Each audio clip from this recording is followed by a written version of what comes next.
Mfumbe, la voix de la résistance. Aujourd'hui, on est le 22 mai 2020. Voici le sujet ou le titre du jour. Titre d'émission Liboso Ezali, manque d'humanisme au gouvernement congolais.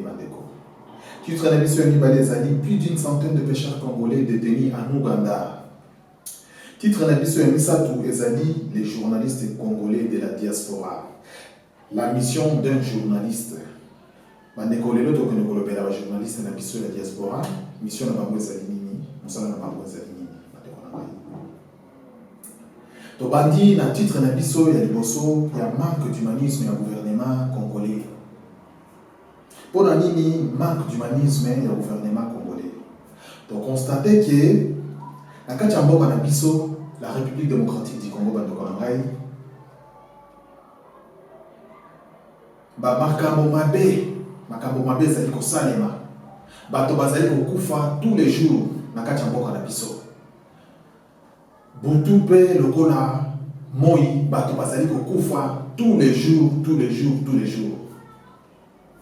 soki eza na kini te ezali na este soki ezali na este te ezali na kasai soki ezali na kasai te ezali na équateur soki eza na équateur te ezali na bandundu soki na bandundu te na nini province orientale.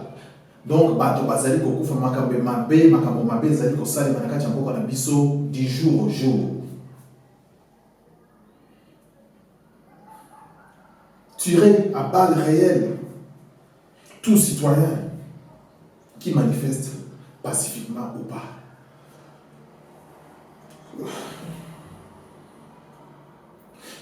Donc baza ko tirer à balles réelles.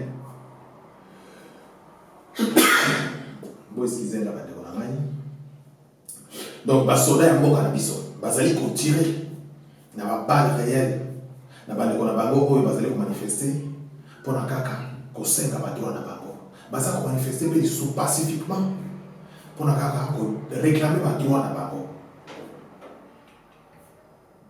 Le gouvernement azolo beloko côté ba arrestation arbitraire ba enlèvement ba séquestration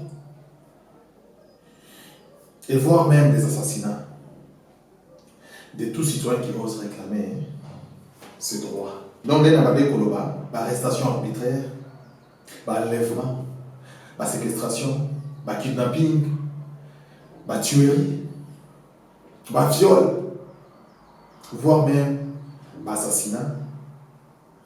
Donc, les citoyens qui osent réclamer ses droits. Donc, pays Oyo, droit civique et salakate en fait.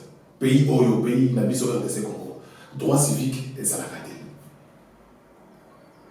Qui est aussi un état de droit. N'était ce qui est état de droit n'engeni. N'était ce qui est état de droit aux États Congo, état de droit, il y a modèle ni. État de droit de modèle. N'était ce qui est état de droit aux États Congo, ça état de droit n'engeni. Arrestation arbitraire, hausse des prix de denrées alimentaires et des terrains. Problème. Je me souviens quand j'étais au Congo, pour la colia soso, ezangaka na bonne année. Pour la colia soso, pour la colia musunyo ya ngombe, ou musuni fraîche ya ndaba, ezangaka na bonne année. Pour la colata, bilamba ya sika, bana penza bilamba ya sika. Ezaka mongolo kaka ya bonne année. Bandeko na ngai. O mboka ndenge nini. Mboko oyo lobi keza na gouvernement. Mboko oyo lobi keza na un président élu. Mboko oyo lobi penza keza na ba député. Oyo lobi penza keza na opposition. Mboko oyo lobi keza na ba sénateur. Koli ekomi problème. Kolate ekomi problème. Musala ezalaka lisusu donc kokanisa kutute makambo musala ezalaka kutute. Ça n'existe plus. Ekomi kaka mboka moko ya ba débrouillard, donc dans son débrouiller kaka na ndenge na ye. Donc dans son débrouiller na ndenge na ye. Via ndelele, au besoin que via ndelele. Ndeba peuple congolais so mené mikolo oyo. ils sont dans la capitale, ils sont dans la province. Partout, la même chose.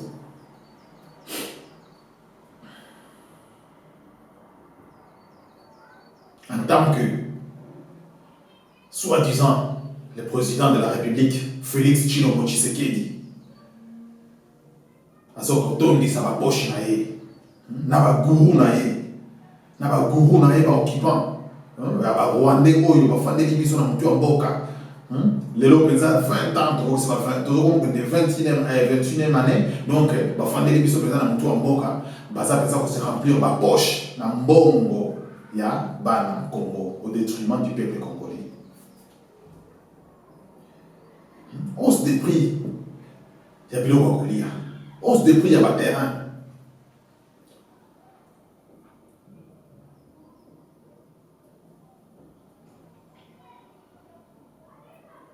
Récupération.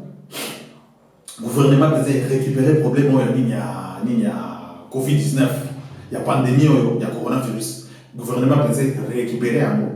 Et c'est un mot affaire personnelle. Pour y avoir pour il y a un bongo, il y a un bongo dans l'OMS au détriment de la population.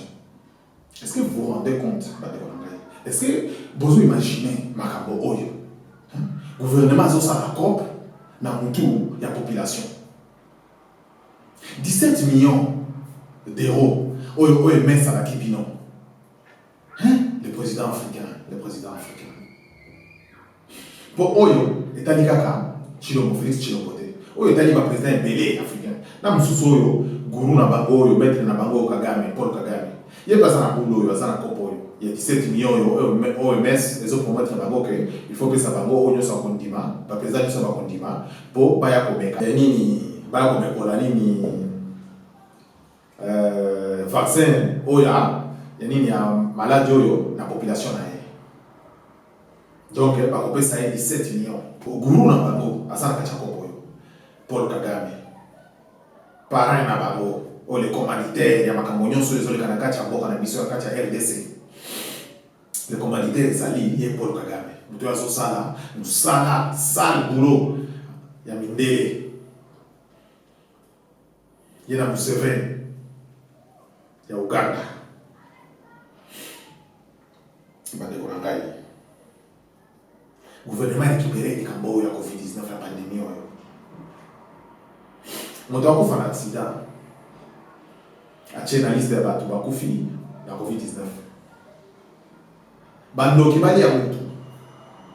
Il y a une liste de il y a bateaux qui la Covid-19. On doit faire un accident. Baba qui tient la liste.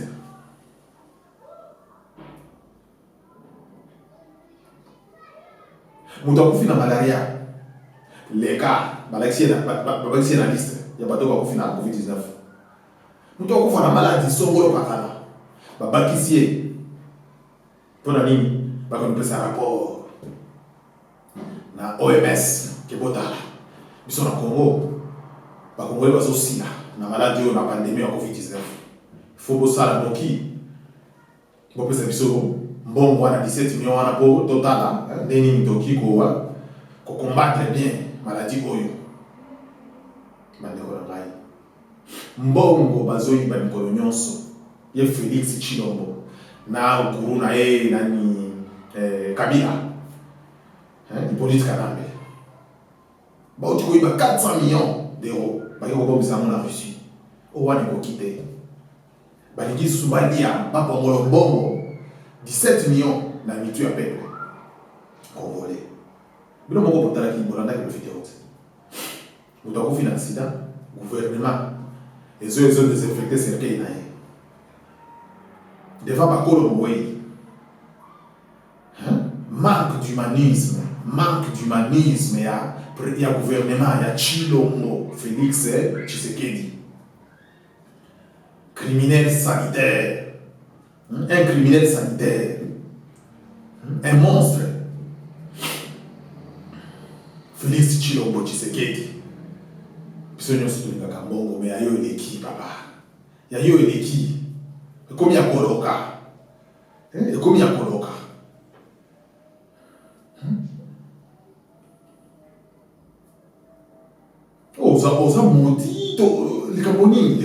tande balobaka bongo bongo zoyiba oyibi yo na kamere na mutu na kamere oyibi na guru na yo nini Kanambe Hippolyte ozoyiba yo na bazoe ozoyiba yo na ba Jeannette yo moko kutu mikolo penza na nzungu fandeli nzungu ozoyiba penza na ndenge moko esepeli ekoki kaka te il faut kaka obalisa kaka na 17 millions wana ochango na poche Félix Tshilombo Tshisekedi oyokisi bakongole soni oyokisi bakongole soni Félix osilisi bakongole valeur et bon que otika kaka barwande kaka bakontinue aussi cette valeur mais yo te papa yo te mais mokolo ezali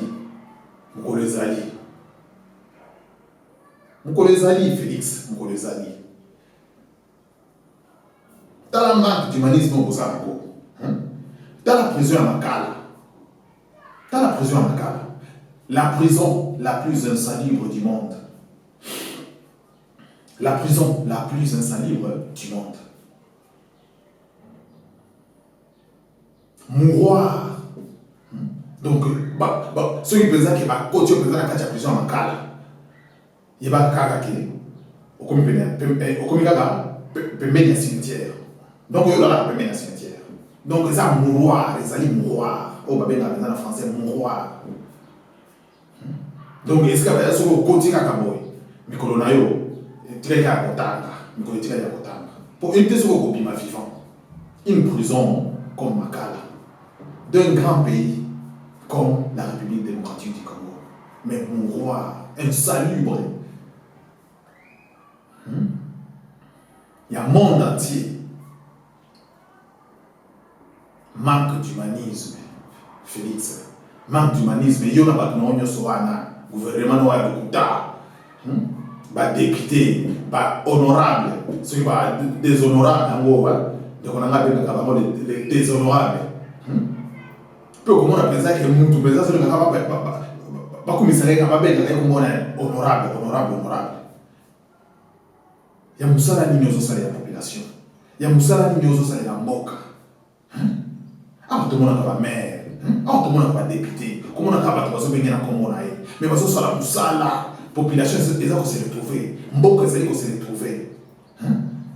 Parce que maintenant comment Mboka. Bon, bande konangai et kataki mais bon na bande koloba pour na Félix ndenge donc le gouvernement a récupéré copé oyo ya problème ya pandémie ya Covid-19 pour bali à 17 millions OMS promettra qui bango quoi. Et ben voilà. Bon, on a ici sans plus tarder toujours attaqué nini. Toujours attaqué troisième sujet nabiso. Et ben de konangai ba journaliste congolais toujours na bango na kacha diaspora wa ba bazali banda mboka. Bon. Na lingi na lobela bande konanga ba journaliste ya diaspora ke makambo nyonso yozo le kanaka cha mboka na biso. Monde mobimbe boyi kolobela makambo yango donc ka ndenge tozolo bake la grande puissance à monde oyo baza complice pour na makambo yozo le kanaka cha mboka na biso. Donc ba télé nyonso monde mobimba ba boyi kolobela makambo oyo yozo le kanaka cha Congo. Ba viol, ba meurtre, ba pillage, ba nini makambo tu ya mabezo le kanaka cha mboka na biso. La télé nyonso ya monde en tout cas sans passer nango donc bazali kunate baza kunate sourd d'oreille donc etali bangote yango na bandai ko senga na bande ko nanga ba journaliste congolais bao boza libanda ya mboka boka ngami sauter na makambo zelo kana kati ya Congo na zelo kana kati ya mboka na bino.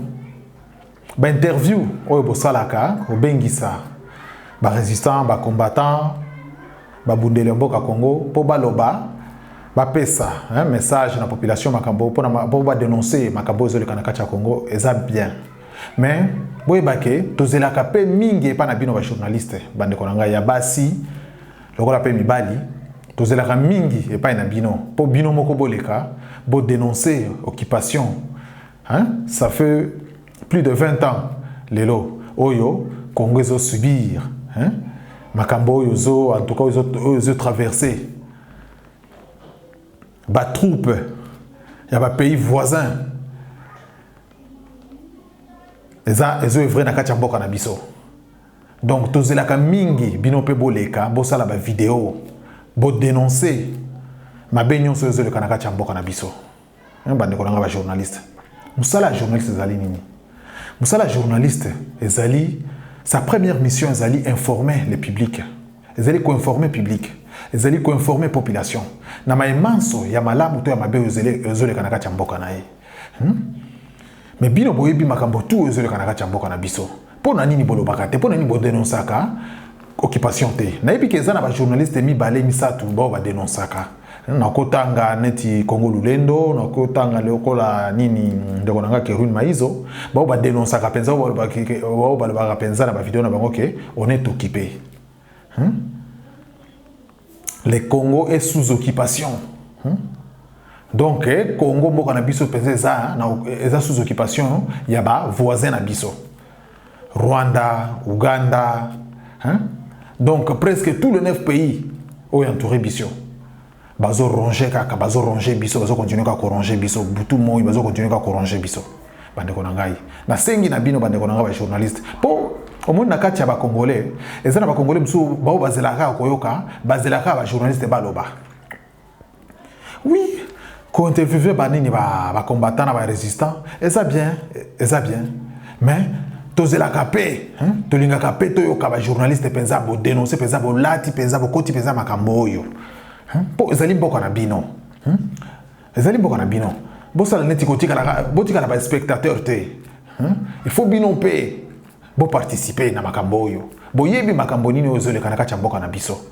Père moko komona pe bozo poser pe ba question ba résistant mais bosala neti bo contredire bango na ba réponse bazo pesa bino.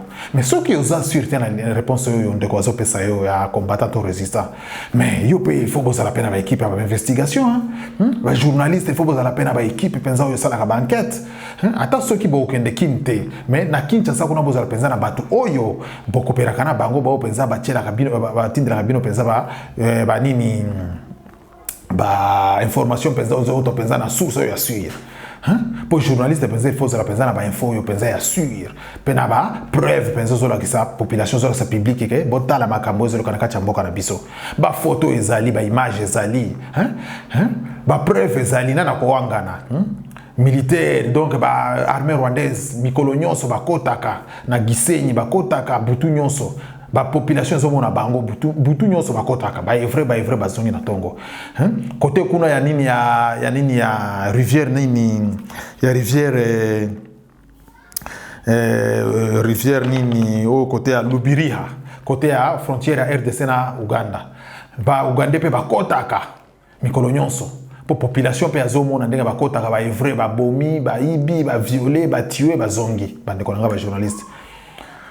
Botika kaka ba résistant bango moko te nde ba dénoncer botika kaka ba combattant bango moko te nde ba dénoncer bino pe surtout bino pour votre première mission ezalaka ko dénoncer ezalaka ko informer public tozo zela mingi ko te pa na bino bo dénoncer ka pe bo banga te pour ceux qui te tieka ko banga liboso franchement nazo sa bino mboko ko kende franchement nazo sa bino mboko ko kende ngana sololaka na sololaka na ba officier ya Rwanda na sololaka na ba Rwandais kutu bazoka mwa kutu balobi bino ba Congolais bosa ndenge nini Kagame makambo nyonso ya sali na kati ya mboka na bino po bango pe ose babaye Kagame kuna na Rwanda mais moi siko ya kolongolais ezate mais bazoka mwa balobi ke makambo nyonso ya mabeo ya sala depuis ba année 2001 tilelo mais Kagame azokota azoya na mboka na bino ya RDC ba Congolais bozo betele maboko oyebi ke likambo wana penza salanga penza chair de poule salanga penza chair de poule likambo wana ya solo penza makambo nyonso Kagame busoto nyonso Kagame asali na mboka wana mais Kagame aye penza na mboka na RDC ba Congolais bazobetele maboko kokamwa Congolais bande konanga ba journaliste en tout cas bozwa conseil na ndenge ya mabete en tout cas nazali ndeko wa bino to salisana to salisana to simba na penza to simba na penza la main dans la main to za la penza mutu moko po to tala ndenge nini to ko sikola mboka na biso po mboka na biso penza na danger Congo penza zali na danger bande ko na ngai po ko bundela mboka na yo ezali devoir ya tout un Congolais eza devoir yango soki lelo bomoni nga naza devant caméra boye po c'est un devoir c'est mon devoir ya ko dénoncer mabe nyonso zelo kana mboka na ngai bande ko na ngai na yete ko sala o ni tsobo ko luka polémique to ko sala po ko luka bamona ngai po baye bangai to na ye bana to nini te mais ezali devoir en tant que citoyen congolais na dénoncer makambo nyonso ezolo kana kati ya mboka makambo nyonso ya mabeba okipa bazo sala c'est un devoir de tout un chacun ou soit aux alliés côté résistance ou soit aux anaba collabo aux anaka ba collabo soit aux accompagnants ba occupants c'est très simple donc na minute yo ou soit tu es froid ou soit tu es chaud ce qu'on a tiède en tout cas non tout à coup tapika to vomir yo donc ezala froid ou zala chaud makambo ya tiède ongai nazali soki terme oyo ba kolabo balinga mingi kolobake naza soki prédicateur au milieu de village non to leki biloko na te na minute oyo prédicateur na milieu de village azate ou soit ozana ba occupant ou soit ozana ba résistant oza côté ba résistant biloko abanini wana to lingi yango te ba discours moko ambigu non to boyi pesa position na yo papa pesa position na yo mama pesa position na yo jeune de konanga ya mwasi de konanga ya mobali pesa position na yo neti ngai déjà position na ngai ezali penza penza côté penza naza contre ba occupant ya mboka wana faut to kosala manso po to buter bango dehors pe to kokoma kaka to kokoma par la grâce de Dieu to kokoma voilà bande konangai bon nakanisi tokomi na suka nakanisi tokomi presque na suka mais nalingaki na faire nini na partager na bino info oyo nazui lelo kouta donc na ba source sûre pour na kama makambo ya Congo pour na ba voisin na biso etali penza ba voisin na biso po na ndenge na lobaki na nini ndenge na lobelaki bino na video oyo di koleka tozali na 9 voisins pe ba 9 voisins nyoso wana bazo ronger biso donc 9 voisins 9 rongeurs bazo ronger biso bande ko ngai sikoyo na lingi na tengela bino pour comprendre bien donc ekatombe nini oyo RDC na biso mboka Bangkoko oyo zali lelo ko traverser un proverbe ngbandi dit quand tu deviens faible tous les hommes du village n'auront plus peur de toucher les fesses de ta femme lorsqu'elle se rend puiser de l'eau à la source. Nos terres et richesses nous sont ravis de tous les jours par nos voisins parce qu'ils ont compris que nous sommes devenus faibles et désorganisés. Voici comment la situation se présente de nos jours. L'Angola occupe Kaemba depuis octobre 2005. Depuis 15 ans, Kaemba est occupé par l'Angola qui exploite tous les minéraux dans cette partie de notre territoire. Le Rwanda et l'Ouganda, les recettes administratives et domaniales des frontières du Nord et Sud Kivu, et même manière, échappent au contrôle de Kinshasa depuis 1996, donc 1996. Au meeting 1996, au meeting de Bemba au stade Tata Raphaël, clôturant sa campagne électorale de 2006, lui qui était chargé de la Commission économique et financière avait déclaré « Depuis Naza vice-président chargé à ECOFIN, Bareset ya Nord na Sud Kivu et mon anakate. Soki na tuni mutuna bango, na mutuna bango wana, par mutuna bango, comprenez tout simplement qu'il faisait allusion à alias Joseph Kabila Kanambe l'imposteur. Tosuka kakaka na qu'est-ce que c'est? Ceci veut dire tout simplement que ça part au Rwanda et en Ouganda. Donc recette ya mongo nyonso. Oh, il y a ma frontière, il y a Goma, donc il y a ma minéraux, il y a biloko tuni tso bona boye nyonso ekendeke na Rwanda et pe na Ouganda. Toke na Congo Brazzaville. N'eût été le fleuve qui nous sépare, une frontière purement naturelle et incontestable, peut-être que Sassou Nguesso aussi nous aurait déjà envahis. Comme preuve, l'île Ntumi, située entre Kinshasa et Brazzaville, au milieu du fleuve Congo, vers le nord, qui, depuis l'indépendance, appartenait à notre Congo. Il y avait même à l'époque de Mobutu le drapeau du Zaïre, flottant et occupé par Brazzaville depuis 1999, où y est érigé même un centre de marine du Congo d'en face. Bande Konangai. De Konabisopé, Congolais, Yangambo, Denis Sassou Nguesso, il est déjà assez occupé déjà, il est en Ntumi. Donc, apika bendele, apika déjà bendele en boka na ikuna. Yé pe azo exploité déjà, ma belle Ilouana. La République centrafricaine, bande konangai. Na kopo, na bandai ko, na zaki sûreté, na bandai penza ko lukana ibake, la République centrafricaine est-ce que yé pe azana kopo yo tondengenin. Mais les lois na sur certitude yango wana na yé pour na partager na bino. La République centrafricaine a compris à son tour combien faible est celui qu'on a coloré président. Et elle vient d'avoir pour la première fois de sa vie l'audace d'envahir et d'occuper une partie de notre territoire, avec comme prétexte le même qu'usa le Rwanda pour nous envahir en 1996, pour suivre les rebelles qui se cachent chez nous. Boyo Kibinomoko Bandekonangai.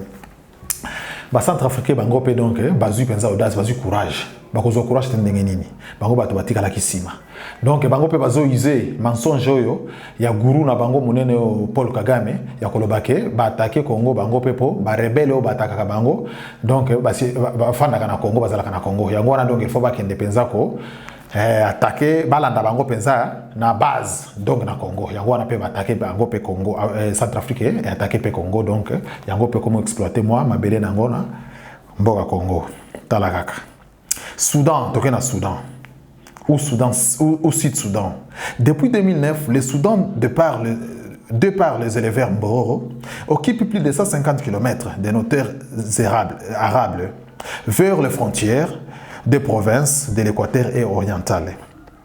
Ils y élèvent leur bétail et déjà de nos jours, plus de 50 villages y ont été construits et des enfants y naissent tous les jours. Tout ceci dans l'indifférence totale de Kinshasa. Bamboro Rwanda, parce qu'il va occuper déjà 150 km. Il y a des terres arables et Nabiso. Sous, l'indifférence totale de Kinshasa. Il y a un gouvernement, il y a soi-disant gouvernement, il y a Chilombo, Félix Tshisekedi. Botala makambo zoloba. Botala makambo zoloba, il y a manque d'humanisme. Mboka déjà bazo amorcelé yango donc ba kati yango biteni. Donc voisin nyonso donc à lobby o ezan joko. Donc mutu na mutu akateteni nae. Félix rien du tout silence radio. Donc azana ekunate bakata. Toké na Tanzanie. La Tanzanie, si elle fait les pêches industrielles sur les lacs Tanganyika, en entrant même dans notre partie du lac, beaucoup d'ONG en ont déjà dénoncé depuis les décennies, mais sans réaction de Kinshasa. Tu n'as pas ONG comme on dénonçait déjà. Population et l'élite de la Tanzanie, bazo quota pour na koya penza ko pêcher, na kacha lac Tanganyika. Mais le gouvernement est salarié. Bao ya biso, na Beni. Plus d'une centaine baza déjà détenus dans mboka ya Uganda pour na nini bazo pêcher bazo pêcher na Kasindi Port pe Kasindi Port eza na kati ya Congo eza na kati ya Congo eza penza na kati ya Congo mais ba garde des côtes ya Uganda bazo kota penza tina Kasindi Port bazo ko kanga ba pêcheur bazo kende ko nini bazo ko arrêter bango bazo kende ko tia bango na prison na Uganda kuna gouvernement silence radio silence total. Bande Konangai, Boyoka, Tokena Burundi. Même les petits minuscules de Burundi occupent plus de 25 km de long. Une localité appelée Munere, qui depuis l'indépendance appartenait au Congo. Il y est érigé au centre, un centre de formation des soldats burundais depuis 2005. Kokamwa, Bande Konangai. Kokamwa, pays minuscule au Burundi, pays minuscule au Rwanda. Tala ndenge ba occupé biso, tala ndenge ba osakana na biso. Burundi yepe azui alobite ngana kotika la pesi matin 25 km. Pe ache pesa ba soda na donc atie penza ba soda na ye bazo sala ba formation kuna donc na mboka na biso Chilombo Pongi Alibela Chilombo Félix Tshisekedi Pongi Alibela donc silence radio azana ye kuna te ayaki na ekop donc ayiba bakata kongo ndenge balingi ngai nayiba kaka msala na elaki koyiba eloko mosusu te. À la lumière de ce qui précède, comprenez que la carte géographique de notre pays n'a plus cette forme. Ezali mawa. Donc, les lorsque balobi penza va dessiner les biso penza, carte ya RDC. Bande konangai. Tokoye bali sous carte ya RDC te. Tokoye bali sous carte ya RDC te. Donc, carte ya RDC penza tokokuta penza komi madusu et komi penza et koti bimi po bon kilomètre 150 100 km, Rwanda ibi 300 km, Burundi 25 km, oh Tanzanie boye, oh nani Soudan 150 tala.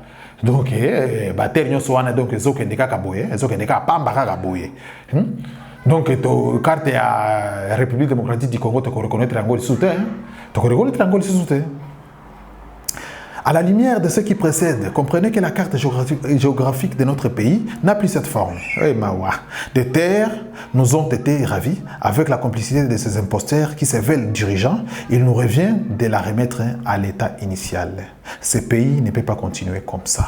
Bande Konangai fait des citations. Lu pour vous. Bande Konangai. C'est à nous les Congolais. C'est à nous les Congolais de le remettre à l'état initial. Qu'on remette Mboka na biso na ndenge zalaka. Pour déjà na minute on a sur le belabino, Mboka na biso déjà amorcelé. Les amorcelé. Botu nanga sikoyo, botu nanga nini bande ko nangai. Président toza na ye. Musala na ye nini? Je peux aussi vous poser cette question. Président tozali na ye lelo, Félix Tshilombo Tshisekedi musala na ye nini? Musala na ye nini? Koyiba kaka.